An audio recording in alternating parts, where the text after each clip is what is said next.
भी हमारे बीच आदरणीय आचार्य परमानंद जी कटनी मध्य प्रदेश से पधारे हैं। इस विषय पर वे अपना दिव्य उद्बोधन देंगे। आदरणीय आचार्य परमानंद जी से मैं निवेदन करती हूँ अपना वक्तव्य हमारे सामने प्रस्तुत करें।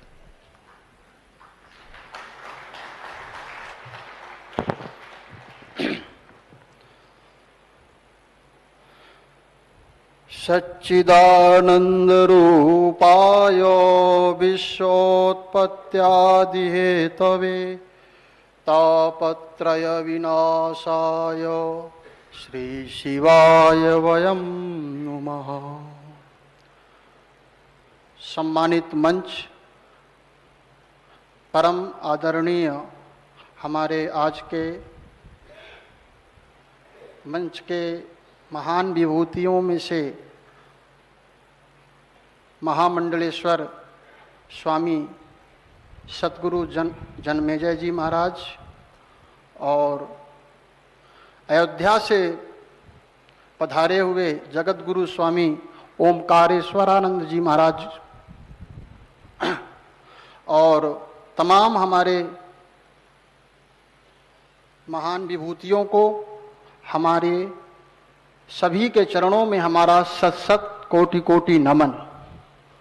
और परम आदरणीय राजयोगी इस मंच के इस कार्यक्रम के अध्यक्ष हमारे परम आदरणीय ब्रजमोहन भाई जी को भी हमारा सत सत नमन।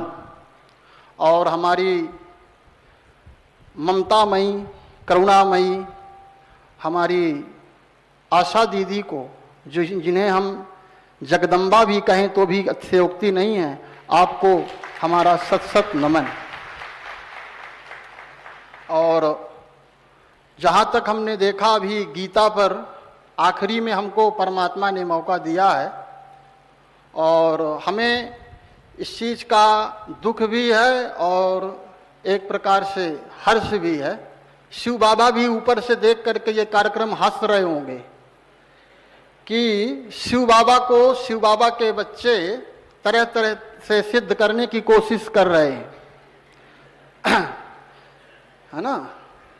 तो हमारे सभी मनीषियों ने, सभी विद्वानों ने अपनी अपनी मत कही, हमारे लिए कुछ बचा नहीं है। गीता पे सारे पहलुओं को सभी ने छू लिया है। और लेकिन जो मुख्य विषय आज का है कि निराकार परमात्मा नाम रूप से न्यारा नहीं, उसका नाम रूप से सबसे न्यारा है। सबसे पहले तो निराकार को समझना पड़ेगा। निराकार का मतलब क्या? निर्गतः आकारः यस्य सा निराकारः। निराकार का अर्थ ये नहीं है कि जिसका कोई आकार ही नहीं। निराकार का मूल अर्थ है जिससे सब आकार निकले हों, जो क्रिएटर है, रचयिता है। निराकार यदि हम कहेंगे उसको तो फिर उसकी जो रचना है वो भी निराकार होगी, क्योंकि निराकार से निराकार ही निकल सकता है। तो परमात्मा यदि निराकार है तो परमात्मा ने जिस सृष्टि को बनाया वो भी निराकार होनी चाहिए, किंतु वो सृष्टि तो पूरी तरह सबको दिखाई दे रही है। फूल हैं, नदियां हैं, तालाब हैं, पशु हैं, पक्षी हैं, पांचों तत्व स्पष्ट रूप से दिखाई दे रहे हैं। इसका अर्थ यही है कि वो भी आकार में है, लेकिन तत्वों में जैसा नहीं है, हमारे जैसा नहीं है।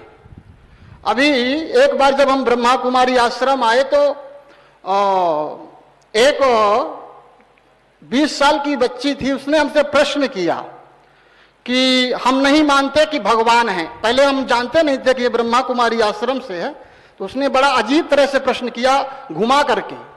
वो हमसे सत्य पूछना चाहती थी। उसने कहा कि हम नहीं मानते भगवान है।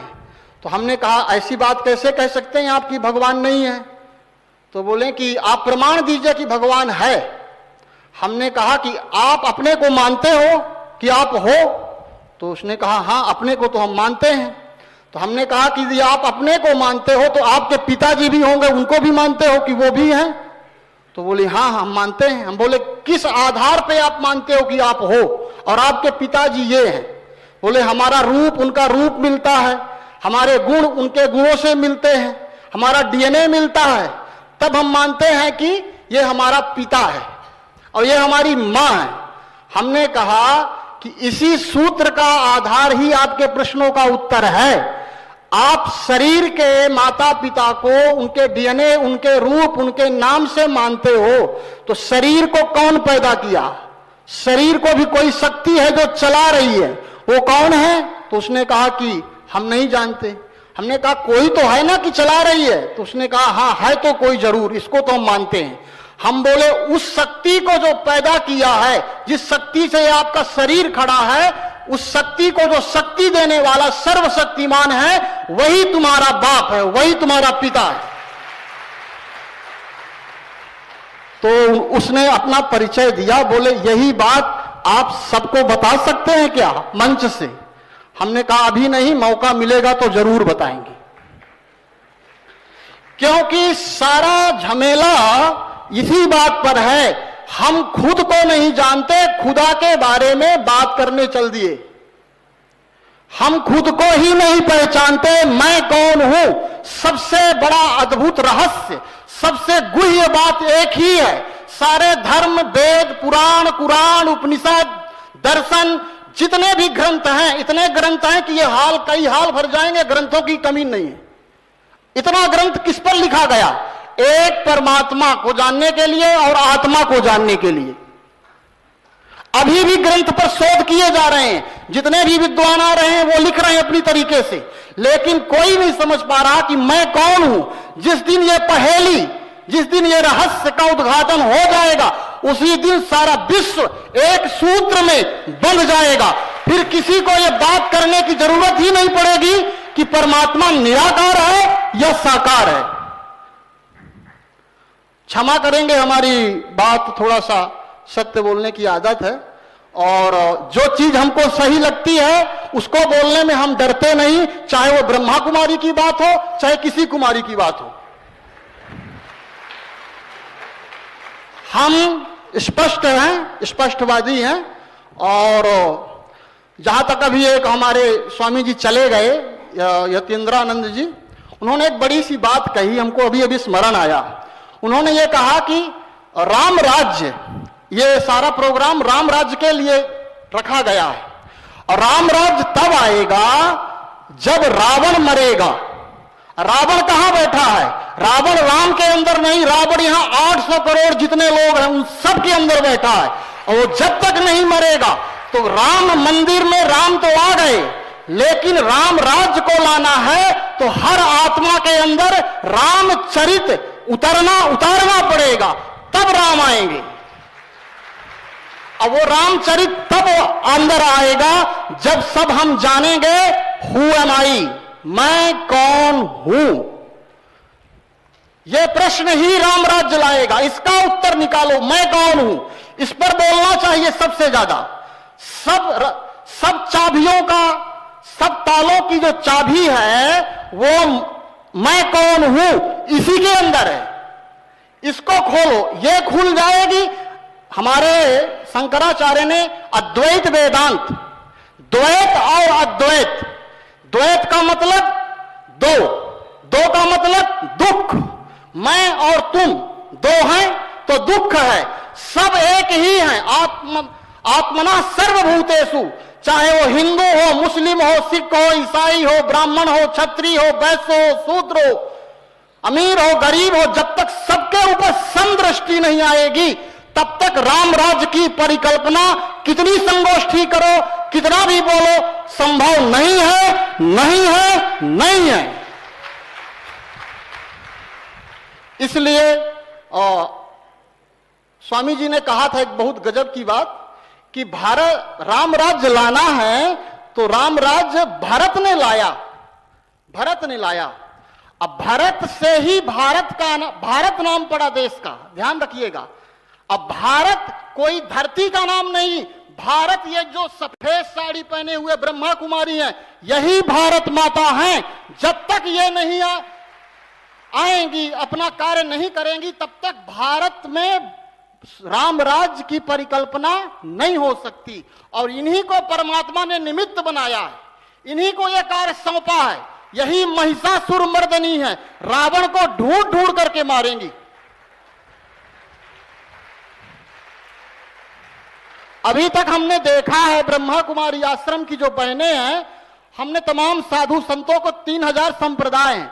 हम तो ये कहते हैं कि ब्रह्मा कुमारी को संप्रदाय ना कहें, संप्रदाय शब्द इसके लिए छोटा पड़ेगा, क्योंकि जिसकी रचना स्वयं परमात्मा ने की हो, जिसका फाउंडेशन, जिसका क्रिएटर, डायरेक्टर स्वयं परम पिता परमात्मा, वो छोटी मोटी संस्था थोड़ी अपनाएगा। बड़ी बात समझने की है। तो हमने ब्रह्मा कुमारी बहनों को देखा कि वो गली गली जाती हैं, गली गली से लोग नहीं निकलते तो घर में घुस जाती हैं। ऐसी हिम्मत किसी संस्था के, किसी संप्रदाय के, किसी धर्म के लोगों में हमने आज तक नहीं देखी। इतनी हिम्मत, और हिम्मत देने वाला कौन है? स्वयं महाकाल सर्वशक्तिमान, उसी के बल पर यह किसी से नहीं डरती। ऐसी मात्र शक्ति भारत माता को हमारा कोटि कोटि अभिनंदन, सत सत प्रणाम है। और हम ये बात बड़े गर्व से कहते हैं, डरते नहीं हम, ये बड़े गर्व से कहते हैं। हम रामानुज संप्रदाय से हैं और हमको एक बार अभी कटनी में हम इसी सम्मेलन में थे, तो एक महाराज जी ने हमसे कहा कि थोड़ा सा धीरे बोला करें।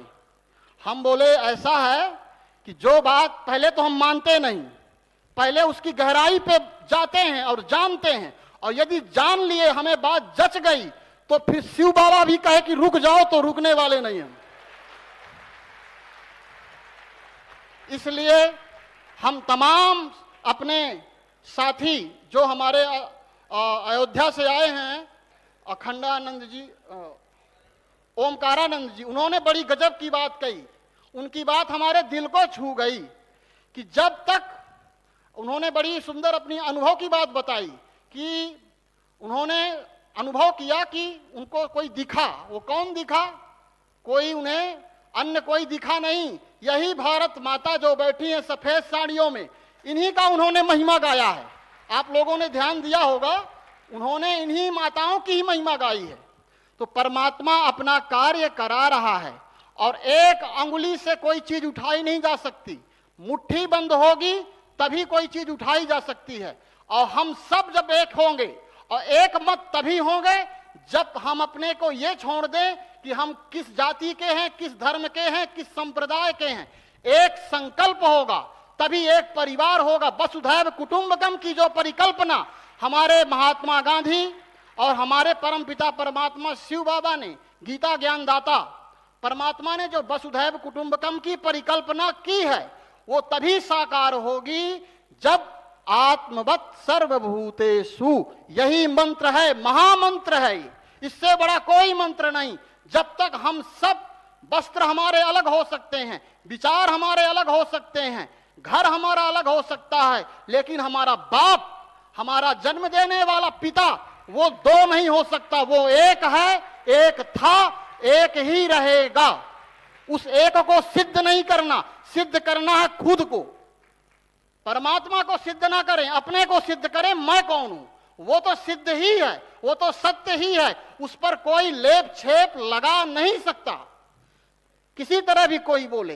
तो हमें हमारे आदरणीय अभी जबलपुर से आए महाराज जी ने एक बात कही कि राम राज्य आएगा ही, कोई रोक नहीं सकता, कितनी भी ताकत लगा ले, क्योंकि जब राम स्वयं आ गया है राम राज्य स्थापन करने, तो रावण की इतनी दम नहीं है कि कितने देर टिकेगा। अब फिर वो एक साथ नहीं, अभी किसी ने कहा परमात्मा दिखता नहीं, हमने कहा उसके इतने हाथ, जो यही तो हैं हाथ जो दिख रहे हैं। कैसे है? आपको देखो, आंख खोलो, अच्छे से देखो, वही है। शिव ही शक्ति के रूप में अवतार लिया है और वो अपने शक्ति के रूप में काम कर रहा है। जिसे अपनी आत्मा दिखाई दे गई, उसको उसकी शक्ति स्पष्ट दिखाई देगी। हमें चारों तरफ उसकी भुजाएं ही दिखाई दे रही हैं। वही है, वही इस कार्यक्रम में यहां पर सबसे बड़ी अध्यक्षता कर रहा है। नहीं दिखता है तो उसमें हमारी आंखों का दोष है। I am sorry. और राम राज्य हम ये मंच से कह रहे हैं, और हम तमाम अपने कथावाचक, अभी एक हम वक्तव्य सुन रहे थे चैनल में, कृष्णचंद्र ठाकुर जी भागवत के बहुत बड़े कथा वक्ता हैं, उन्होंने 1400 कथाएं कम से कम की हैं। उन्होंने ये कहा, किसी ने उनसे पूछा कि अभी लोग कह रहे हैं कि कलयुग का विनाश होने वाला है, आप इसके बारे में क्या कहते हैं? तो उन्होंने यही कहा कि अभी कलयुग जो है, अंगूठे का, पैर का अंगूठा का नाखून बराबर तो आया है, अभी तो कुछ भी नहीं है। 5,04,000 वर्ष मतलब क्या, कुछ भी नहीं। हम ये कहते हैं कि मान लेते हैं शास्त्र में जो लिखा है, वो जिसने भी लिखा, जैसे भी लिखा, ठीक है, किंतु यदि हमारे आंख में दिखाई कम देने लगा, पैर हमारे कमजोर पड़ गए, कान में कम सुनाई देने लगा, बाल पक गए, तो ये बुढ़ापे की निशानी है कि जवानी की निशानी है? चारों तरफ एक आत्मा ऐसी नहीं है जिसका मन काम, क्रोध, लोभ, मोह, अहंकार से भरा ना हो।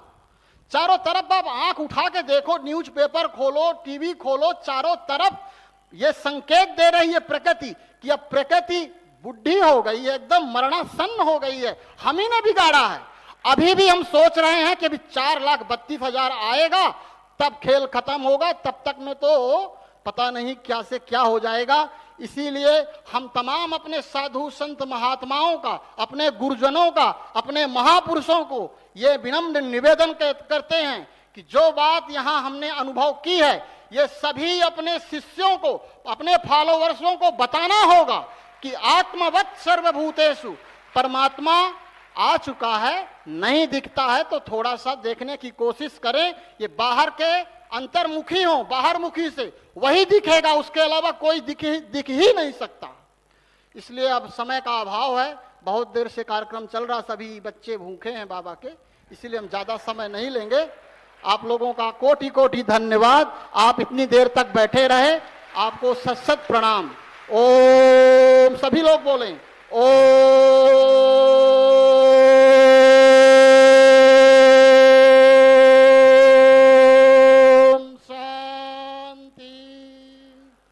धन्यवाद।